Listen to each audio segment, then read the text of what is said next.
Dans le cadre d'Hypostrophe, nous sommes à la médiathèque François Mitterrand pour une rencontre avec Laurent Cachard. Bonjour. Bonjour Bernard. Bonjour Laurent. Laurent Cachard qui a publié une quinzaine d'ouvrages depuis une douzaine d'années, qui est également président du Festival du Livre des Automnales. Alors cette rencontre devait avoir lieu il y a environ un an. Évidemment, à cause de la crise sanitaire, ça a été maintes fois repoussé, mais là, nous pouvons le faire en virtuel, donc, en espérant que nous aurons un public toujours plus nombreux. Laurent, donc nous allons parler de ton dernier livre, qui est paru effectivement il y a une quinzaine de mois maintenant, qui s'appelle Aurélia Creit. J'ai une première question plutôt fun. Dès le départ, je voudrais utiliser le mot de Jean-Paul Dubois, qui mesure les livres. Ça commence bien, ouais. Non pas au nombre de livres, qui mesure la qualité d'un auteur, non pas au nombre de livres qu'il écrit, mais à l'empilage des tranches que cela représente sur une étagère. La fameuse pile de Jean-Paul Dubois, ouais, je la connais bien, ouais, je la pratique et j'en suis désormais, grâce aux presque 5 cm d'Aurélia Creit, je suis arrivé à 16,7 cm de littérature. Ouais. Alors la question, c'est 430 pages, donc tu les as réalisées pour ça, pour compenser, voilà, ou caler pour faire une moyenne. Ou caler une étagère, enfin chacun y trouvera son bonheur, mais je vais d'abord commencer moi par remercier la bibliothèque François Mitterrand, parce que, comme vous l'avez dit, ça a été compliqué. Un livre qui est sorti en septembre 2019, je reviendrai peut-être sur les conditions de la sortie, mais le temps de la mise en place, le temps d'organiser la diffusion, on était déjà confinés, et c'est toujours bien quand des rendez-vous qui avaient été pris sont tenus. Ça, je voulais les remercier d'avance là-dessus. Donc oui, je parle d'Aurélia Creit avec un an de retard quasiment, mais bon, dans cette optique, c'est mon 4e roman et demi. Je sais pas, dans le décompte, c'est toujours un peu compliqué entre les petits romans et les grosses nouvelles. On s'y perd un peu, mais je pense qu'on y reviendra dans la jeunesse de ce roman-là. C'est 10 ans de ma vie, c'est 10 ans d'écriture, donc on peut patienter quelques mois pour continuer d'en parler. Ouais. Oui, absolument. Donc vous avez écrit un roman russe, un roman grandiose dans son souffle, dans sa puissance, dans sa puissance narrative. Évidemment, pour écrire ce roman, vous avez fait œuvre d'historien. Là, on entre dans l'histoire avec un grand H à travers ce roman. Ça veut dire qu'il y a eu un gros travail en amont, gros travail de recherche, documentaire approfondi, pour compter cette pérégrination qui va durer une dizaine d'années. Alors, d'abord, avant d'entrer dans le sujet, vous avez l'habitude d'écrire des romans psychologiques. Pourquoi ne pas écrire de l'autofiction, et pourquoi écrire un roman de ce type-là?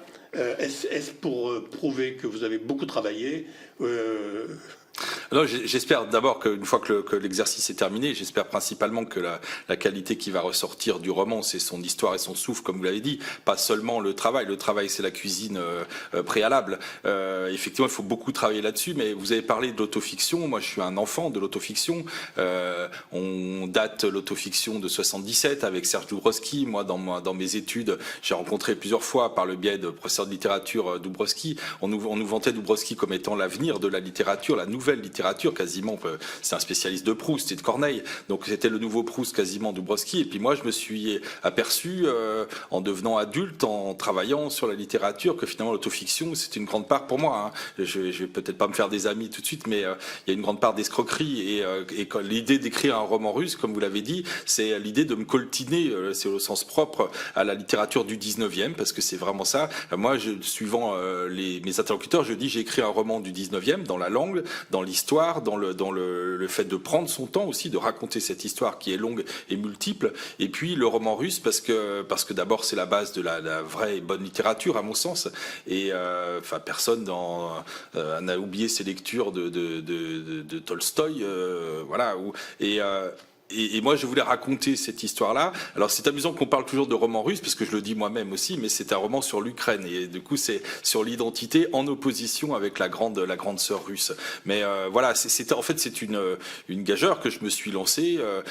J'écrivais des romans assez courts, effectivement psychologiques. Cela étant, il y a des passages qui continue dans Aurelia Kreit, mais j'écrivais des romans qui étaient assez courts parce que le principe de l'édition, en tout cas de mes éditeurs, c'est de dire quand on est nouvel écrivain, quand on est primo-romancier par exemple, il faut vraiment aller à la sécheresse du terme, des mots, et mes romans étaient courts, et mon premier éditeur me disait toujours que j'étais excellent dans le format court, et j'étais un peu vexé, et dans ma tête je me disais un jour je ferai un format long, sans me douter que le format serait très long pour le coup là, parce que là on a affaire à un pavé. Un pavé, oui, tout à fait.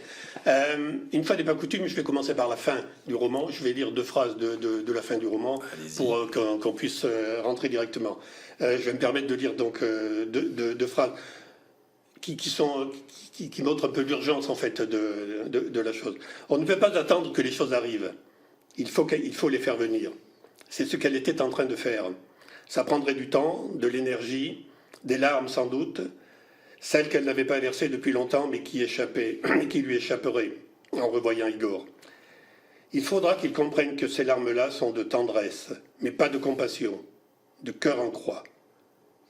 Voilà pourquoi j'utilise ce terme-là, parce que je voudrais qu'à partir de ce cœur en croix, vous nous fassiez part de votre adolescence, qu'on fasse un petit plongeon de 2 ou 3 minutes dans votre adolescence, dans le Lyon du milieu des années 80, de ce rock new wave dont il était la plaque tournante, ah ouais, qui est la naissance en fait d'Aurelia. C'est quand même costaud comme première question, parce que repérer le cœur en croix dans un ouvrage, enfin les 4 mots dans un ouvrage qu'on contient 137 311, quelque chose comme ça, et le cœur en croix, je me suis dit peut-être qu'il y a des gens qui vont dire tiens c'est une métaphore, c'est une figure de style, un petit travail de l'auteur, alors qu'en fait je pense qu'il y a des gens qui savent pas ce que ça signifie. Et le cœur en croix, c'était la chanson principale, en tout cas la plus connue, d'un groupe de New Wave à Lyon qui s'appelait Aurelia Kreit et qui racontait l'histoire. Et j'ai pris la photo de cette petite fille là.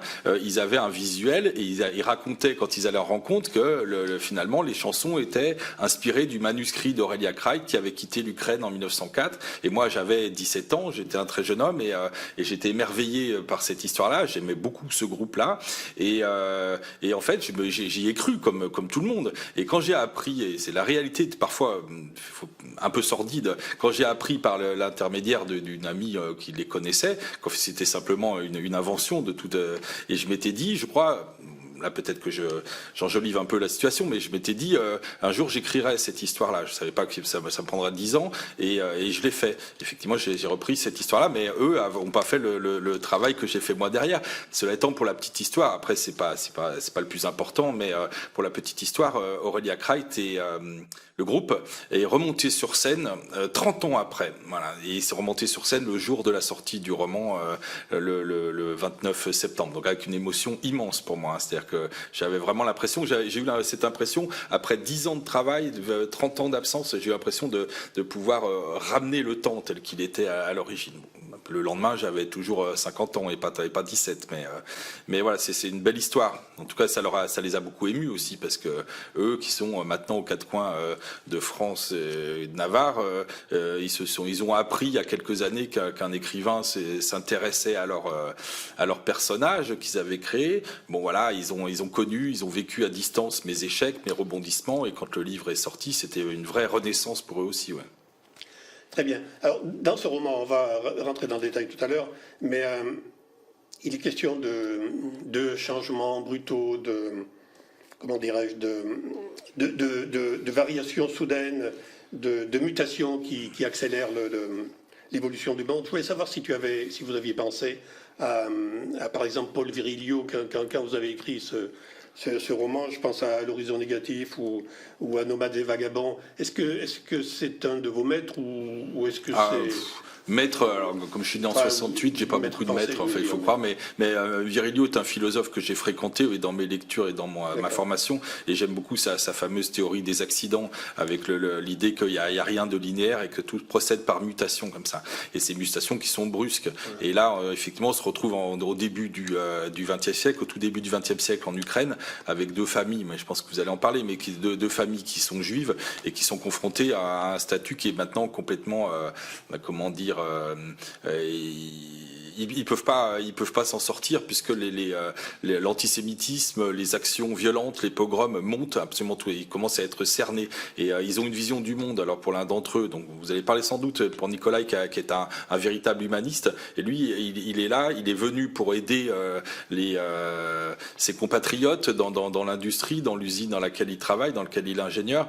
Et il est venu les aider, il est venu leur apporter de l'aide. Et il ne peut pas comprendre qu'en fait, lui, il n'a pas conscience. Pour lui, c'est absolument impossible que l'homme puisse se comporter aussi bestialement que ce qui se passe par ailleurs. Et donc c'est toute cette situation qui va créer le nœud dramatique et puis le point de départ c'est le cas de le dire, le point de départ de l'histoire, parce qu'ils sont obligés de quitter un endroit. Ils sont obligés de quitter un endroit dans lequel ils vivent, ils sont obligés de quitter leur pays, ils sont obligés de quitter leur terre, leur culture, mais ils y sont littéralement obligés, forcés. C'est ou ça ou la mort. Voilà. Très bien, on est totalement rentré dans le roman, en fait. On est dans le monde de la sidérurgie du début du XXe siècle, en Ukraine, et donc vous avez parlé de Nicolas, il y a également un personnage très important qui s'appelle Anton. Alors Anton, c'est Antoine en slave. Je vous vois venir. Mais forcément, parce que pour moi, Anton, c'est quelqu'un qui cherche à sortir de sa condition initiale, qui est plutôt mal acceptée par les autres. Donc effectivement, on pense à Antoine Bloyer. Bon, je pense que ce n'est pas un hasard, évidemment, parce que Paul Nizan est aussi un de vos écrivains préférés. Sans parler de maître, mais... Alors oui, c'est amusant parce qu'en fait, Anton, c'est un prénom qui était arrivé comme ça, et je me suis rendu compte par la suite que ce que j'allais en faire dans la construction narrative, c'est raconter de nouveau quasiment l'histoire d'Antoine Boyer. Alors, Antoine Boyer, c'est ce personnage du premier roman de Paul Nizan, qui là, pour le coup, est un auteur pour lequel j'ai une grande... admiration à la fois pour l'homme qu'il était, l'intellectuel qu'il fut, et puis surtout parce que c'est quelqu'un qui s'est jamais dénié. Pour la bonne raison qu'il est mort à 35 ans quand même. À Nizan, tout le monde connaît de Nizan la phrase « J'avais 20 ans, je ne laisserai personne dire que c'est le plus bel âge de la vie », qui est l'incipit d'Aden Arabi. Mais on connaît moins la phrase de Nizan qui avait écrit un jour, ça n'avait pas plu aux intellectuels du Parti communiste dont il faisait partie, mais qui a dit un jour, passé 40 ans, tout intellectuel français devient une carcasse. Et lui, il meurt à 35. Donc ça veut dire qu'il a un peu... C'est une des choses qu'Aragon n'a pas beaucoup apprécié, j'imagine. Mais ça nous amènerait trop loin. Mais l'idée que Anton, effectivement, soit un simple ouvrier, mais qui soit tellement sérieux, méthodique, et que Nicolai, le contremaître qui revient, enfin l'ingénieur qui revient travailler en Ukraine dans son pays d'origine, parce qu'il arrive de France, mais il revient, il le prend sous son aile et il va en faire par la suite l'équivalent un contremaître, c'est l'équivalent d'un ingénieur. On est au début du XXe, donc on parle pas simplement de diplôme ou de choses comme ça, mais c'est-à-dire qu'il y a une vraie transmission entre les deux. Et oui, l'histoire d'Anton, là-bas dans l'usine, dans la fonderie, c'est l'histoire d'Antoine Boyer. Et en plus, il y a un vrai, ça fait partie. C'est un roman évidemment il y a tellement d'aventures. Ça se passe sur 10 ans que c'est un roman un peu une espèce de somme. Et parmi les réflexions que j'ai menées, il y a les réflexions sur la condition ouvrière au début du siècle, avec les révoltes, avec une scène qui se passe au début, qui est aussi une espèce de refonte. Alors je dis ouvertement d'une des scènes des Justes de Camus, où on prône soit la révolution brutale, soit la révolution par l'évolution et le fait d'améliorer l'amélioration des conditions de vie et de travail des personnes là-bas. Ce en quoi Nicolai croit délibérément jusqu'à la fin, jusqu'au bout, il y croit, jusqu'au bout. Alors qu'Anton, lui, il voit bien, il est plus conscient de la réalité qui l'entoure, il est plus conscient de la violence du monde qui l'entoure. Mais c'est une belle histoire de passation et de transmission entre les deux, ouais. Mais vraiment, alors pour le coup, je pourrais faire semblant d'être un génie, mais c'est pas vrai parce que je l'ai rempli à Anton avant de penser à Antoine Boyer. Ouais, c'est beau. Mais en fait, ils n'ont pas tout à fait le même rapport, par exemple, à la mort. Antoine a un rapport à la mort qui est plutôt occidental. Il a l'angoisse de la mort. Anton, c'est pas du tout le cas. Lui, il a une âme slave, donc il n'a pas cette angoisse de la mort. Il n'a pas le même rapport. Je voudrais que vous parliez de cette urgence de l'âme slave qui traverse tout le livre et de cette urgence qui est palpable dans tout le roman, même s'il y a une vraie distance avec la mort. il y a une urgence permanente, en fait. Une urgence d'aller toujours plus loin. C'est-à-dire qu'en fait, c'est une fuite, donc ils sont clandestins, ils sont possiblement... on peut les arrêter à chaque seconde. On est dans une époque où on peut maquiller un crime qui restera impuni. Tuer un juif reste impuni.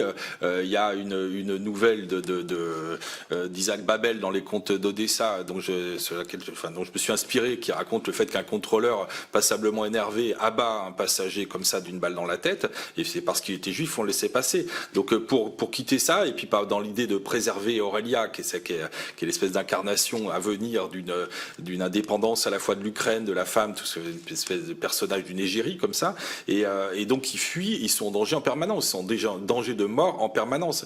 Et moi, il y a l'idée que j'ai voulu développer, c'est que ils échappent littéralement. Alors je peux pas raconter toute l'histoire, mais à chaque fois, on a l'impression qu'il y a quelque chose de positif qui leur arrive, c'est-à-dire qu'ils échappent à la mort. On se dit tiens, c'est une bonne coïncidence. Après, on peut se dire tiens, ils ont un petit peu trop de chance. Alors là, on pourrait se dire les péripéties sont, le contrôle du roman est pas très bon. Mais je développe une idée, alors qui est très slave pour le coup, c'est que on peut ne pas avoir peur de la mort, mais on sait qu'il y a une forme de somme qui va. À la fin, il y a une espèce de bilan à poser, mais qui est pas celui occidental, comme vous dites, il y a l'espèce de jugement dernier, tandis que là, c'est globalement, c'est presque, c'est arrivé après, mais c'est presque existentialiste, c'est-à-dire qu'on paye la somme des actes que l'on a commis, quoi. C'est cette idée-là. Et mais oui, ils sont en menace de mort en permanence. Alors après, je peux pas tout dire évidemment, mais il fallait bien qu'à un moment donné, il y en ait un.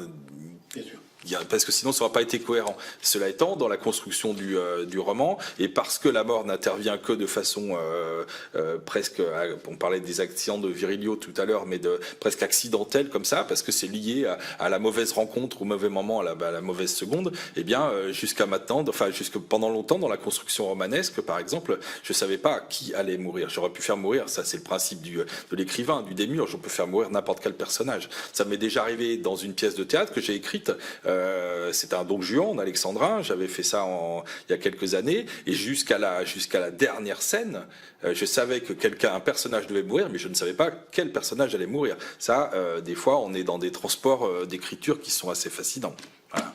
Mais oui, la mort est. Alors la mort chez les Slaves, oui, là, ça mériterait une conférence d'ethnologie, mais c'est quelque chose d'assez fascinant. Et ce qui est bien, parce que c'est lié à la condition, c'est lié au climat, c'est lié à plein de choses quand on veut développer ça. Mais ça fait du bien de se plonger dans d'autres cultures que la nôtre, parce que effectivement, nous, on s'aperçoit que l'homme occidental s'est donné beaucoup trop d'importance par rapport, et que finalement, vous et moi ou n'importe quel personnage de roman, la mort, ça n'est jamais que quelque chose qui arrivera, mais qui ne fera qu'évaluer une vie qu'on a vécue. Je pense que le plus important, c'est la somme de ce qu'on commet.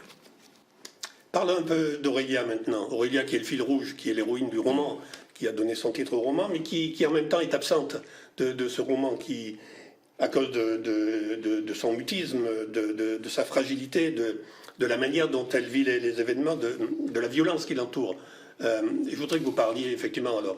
Donc, dans votre roman, la pérégrination, c'est, je ne sais pas comment on appelle ça, ou l'Odyssée. On va d'Ukraine en Turquie, puis en Autriche, on arrive en Autriche. Justement, je voudrais que vous parliez de cet épisode où Aurélia va rencontrer le disciple de Freud. Oui. Alors. Aurélia, il faut quand même préciser, parce que en principe les gens n'ont pas lu le roman, mais Aurélia elle a 4 ans quand ses parents décident de quitter l'Ukraine en 1904, enfin de fuir l'Ukraine littéralement, et elle a 4 ans et ils le font pour se préserver eux, pour préserver son frère aussi, mais principalement il y a cette idée, sa mère déjà, puisqu'on est dans la transmission, notamment dans la judéité, la transmission entre la mère et la fille, et il y a cette idée qu'Aurélia est une petite fille assez spéciale, il y a vraiment quelque chose qui est sous-jacent, et donc il la protège, il la surprotège. Tout le monde c'est l'idée de l'amener au bout. C'est-à-dire que même quand ils sont dans des moments de découragement, il y a cette idée qu'ils doivent le faire pour Aurélia. Et comme le roman commence en 1904 et se termine en 1914, c'est-à-dire qu'elle a 18 ans quand on est en. Mais je me trompe pas, oui. 14 ans, pardon, quand elle est en France, et elle va devenir, en partie comme ça. Mais quand vous dites qu'effectivement on la connaît pas, c'est vrai que moi c'est une espèce de jeu. Je donne le titre à un roman, finalement le titre du nom du personnage qu'on connaît le moins parce qu'on la voit évoluer comme ça. Mais Aurélia, ce qui est important quand ils arrivent à Vienne, ce qui était déjà une première victoire pour eux parce que c'était à destination. Alors un des personnages a de la famille là-bas, ils obtiennent la nationalité autrichienne, ce qui est absolument fabuleux parce qu'après ils vont arriver en France en 1914 et ils sont autrichiens. Alors ils ont fui une nationalité ukrainienne parce qu'on leur reconnaissait pas.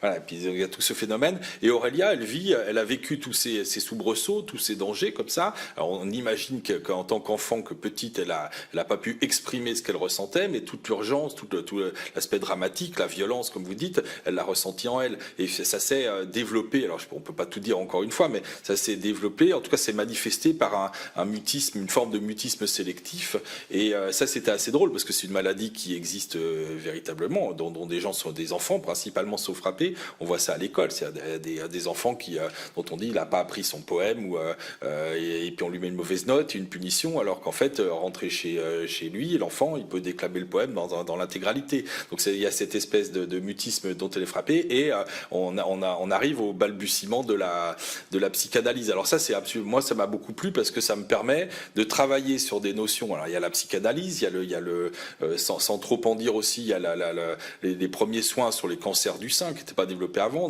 donc la médecine. Et moi, je travaillais sur des notions, alors sur des thèses de psychologie enfantine, sur des thèses de médecine. Je comprenais pas grand-chose, mais j'arrivais à saisir une ou deux informations qui me permettaient de le faire. Et parfois même d'antidater sans tricher, mais de dire, j'arrivais, par exemple, s'il y avait des travaux qui étaient intéressants, mais qui ne correspondaient pas à l'époque où mes personnages, parce que c'est passé 10 ou 15 ans après, j'imagine que dans le principe de la recherche fondamentale, on était déjà en train de travailler là-dessus. Donc je mettais en scène des gens qui testaient, qui étaient sur. Et là, ça revient à la question de départ, c'est que moi, je peux dire maintenant que j'ai pris beaucoup de plaisir, alors que ça a été une lutte de tous les instants pendant 10 ans, mais à chaque fois qu'on travaille là-dessus, je peux vous garantir qu'on est loin de l'autofiction et qu'on n'est pas en train de raconter ses peines de cœur ou d'estomac. C'est quelque chose, on est en disant il faut que la matière fasse sens, il faut qu'on transforme la matière, parce que sinon c'est didactique et c'est moche, il faut qu'on transforme la matière en littérature, et ça c'est fascinant parce que ça met l'écrivain, en tout cas l'auteur à distance. Pour moi maintenant, quand je lis un livre, je fais ce que j'ai toujours fait en librairie, je prends un bouquin, je l'ouvre, je lis une 50aine de pages en plein milieu, et je peux établir le rapport qu'a l'auteur à l'écriture. Après, l'histoire, c'est autre chose, mais à l'écriture, et c'est important pour moi. Alors, je suis complètement décalé par rapport mais je suis pas sûr qu'on parle de littérature. Maintenant, on parle beaucoup d'édition, mais peu de littérature. Et l'autofiction, pour le coup, a fait beaucoup de mal. Alors, il y a eu la bonne autofiction, mais au final, elle a fait beaucoup de mal. Alors, Aurélia, c'est ça. Oui, elle est en couverture, elle existe. Alors, évidemment, à la fin, les lecteurs, ils sont un peu... parce que moi, je n'aime pas non plus les romans... je devrais pas le dire, mais je n'aime pas les romans qui se terminent. J'aime les fins ouvertes. Donc, c'est sûr que j'ai une forte sollicitation sur les aventures d'Aurélia à venir. Alors, justement... il y a une chose qui m'a frappé, à un moment, elle est interviewée par un magicien qui lui pose la question « Qu'est-ce que vous allez faire plus tard ?» Et elle répond « Président de la République d'Ukraine, ça va de soi. Ouais. Mais pourquoi En plus, ça se passe à la brasserie Georges à Lyon, qui est un lieu qui fait le lien. Alors, vous imaginez que quand moi, parce que je suis né à Lyon, j'ai vécu longtemps à Lyon, j'ai beaucoup écrit sur Lyon, donc la première partie, elle se passe en Ukraine en 1904, et c'est compliqué. Ça a été tellement facile pour moi d'écrire sur Lyon même en 1914. Et en fait, il y a un magicien, et c'est ce qui est fou, parce que Aurélia a tout pris de son père, qui a tout pris de Nikolai. Donc elle veut comprendre, en ingénieur, elle veut comprendre les choses. Elle fait des choses à la manufacture d'armement de Saint-Étienne. On l'embauche non pas pour faire le ménage à 14 ans, on l'embauche parce qu'elle a compris déjà le fonctionnement d'une arme de guerre. Ça, c'est quand même quelque chose d'assez stupéfiant. Et quand elle voit ce magicien qui intervient dans le restaurant, dans la brasserie, elle se fout complètement du spectacle. Elle veut comprendre le mécanisme. Donc, et comme elle le comprend, le magicien est assez impressionné. Il demande demande ce qu'elle veut faire, elle dit président de la République, parce que ukrainienne, c'est ce qui signifie qu'il y aurait l'indépendance de l'Ukraine, qu'elle deviendrait. Alors c'est l'aspect féministe aussi qui est important, puisque Aurélia, quand elle arrive en France, c'est la Première Guerre mondiale, et les hommes, ils sont partis là-haut, comme dirait le maître, et les femmes, elles ont une importance absolument considérable dans les usines. Et Aurélia devient complètement une figure de l'indépendance. C'est comme ça que sa mère la voyait, presque comme une projection. C'est du paganisme dans cette. Et c'est une projection comme ça. C'est comme ça qu'il la voyait. Et c'est peut-être ce qu'elle deviendra. Ça, je le sais pas moi-même, en l'occurrence. J'ai de grandes ambitions pour cette jeune femme. Je sais d'ailleurs pas si, elle m'échappera sans doute. Je sais pas si je développerai, mais en tout cas, elle veut comprendre le monde. Et cette ambition, c'est pas une ambition personnelle. Elle veut pas être présidente pour se satisfaire de sa gloire. Elle veut être présidente pour montrer qu'il y a une identité ukrainienne, qu'il y a une culture, qu'il y a une langue, qu'il y a une littérature. Enfin, il faut resituer. On peut pas faire l'histoire, mais les Ukrainiens étaient interdits, les artistes ukrainiens étaient interdits d'exposition. On interdisait les livres des Ukrainiens, à part il y a les vers de Shevchenko qui sortaient quand même là-dessus, mais on interdisait ça, et c'était vraiment, ils étaient sous l'égide sous le joug plutôt de la Grande Russie. C'est impressionnant cette histoire-là. Avec en plus une idée. Alors moi, je suis pas du tout, je me situe pas dans l'actualité politique, puisque au contraire, mais c'est toujours absolument prégnant l'identité du conflit entre les Ukrainiens et les Russes. Je voudrais qu'on revienne sur la couverture du livre. La couverture avec le coucher de soleil, la photo d'Aurélia, le rouge et le noir. Donc je voudrais qu'on parle 30 secondes de Stendhal, en fait. Wow. Simplement pour dire que Stendhal, dans le rouge et le noir, utilise en exergue ou en épigraphe, je ne sais plus, un mot de Danton qui est la vérité, l'âpre vérité. Et donc j'ai l'impression que c'est c'est une espèce de fil rouge, en fait, que vous utilisez à travers, et pas simplement à travers ce roman, à travers votre œuvre en général. Et je voulais qu'on parle un peu de ça.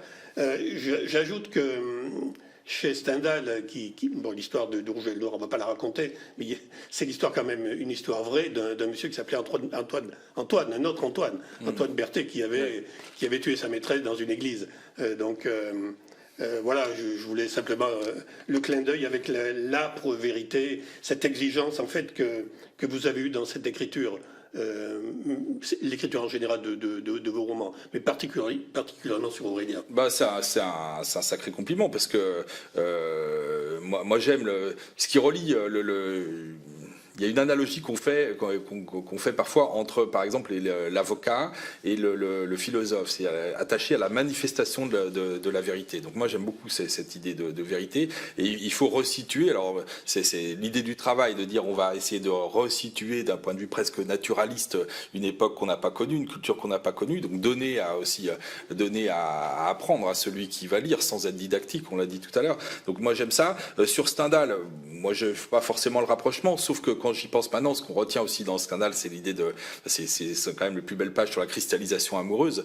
Et mon éditeur, par exemple, de lui-même, dans le 4e de couverture, il a voulu insister sur l'idée autour d'un d'émouvant portrait de femme. Et il y a des notions de la relation amoureuse entre les personnages, par exemple, qui parfois est un peu absconse, puisque il y a sans rien dévoiler, mais il y a une des femmes qui finalement vivra une histoire d'amour avec le fils de sa sœur jumelle. Enfin bon, voilà. Mais dans cette idée-là, moi, je crois que dans l'idée amoureuse, voilà, sur le rouge et le noir. Alors, le livre devait être rouge, parce que c'est audacieux dans l'édition de faire un gros livre rouge, mais il y a aussi le rouge et le noir. Le rouge et le noir sont les deux couleurs de l'anarchie. On est déjà il y a un débat par rapport. Il y a un des personnages qui travaille sur Bakounine dans une scène du roman. Et voilà. Et puis moi j'ai toujours aimé cette définition de l'anarchie. C'est Ferré qui dit ça, hein, le rouge pour naître à Barcelone, le noir pour mourir à Paris.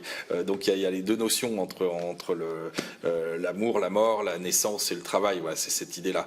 Et puis c'est moi, sans faire d'analogie, c'est ça. Après, le reste, c'est le montage de la couverture. C'est que il y a le coucher de soleil, c'est un détail d'une toile de Kuinji. Et Kuinji, c'est un grand peintre ukrainien qui a vraiment valorisé la culture spécifique ukrainienne. Et puis alors, cette petite fille, là, c'est le mystère. Mais c'est Aurélia. Ça, c'est un choix que j'ai imposé. Alors, on n'a jamais imposé quoi que ce soit. Mais je n'imaginais pas le livre Aurélia Kreis sans la photo d'Aurélia Kreis. est-elle Aurélia Kreit ou pas, ça je ne vais pas revenir là-dessus.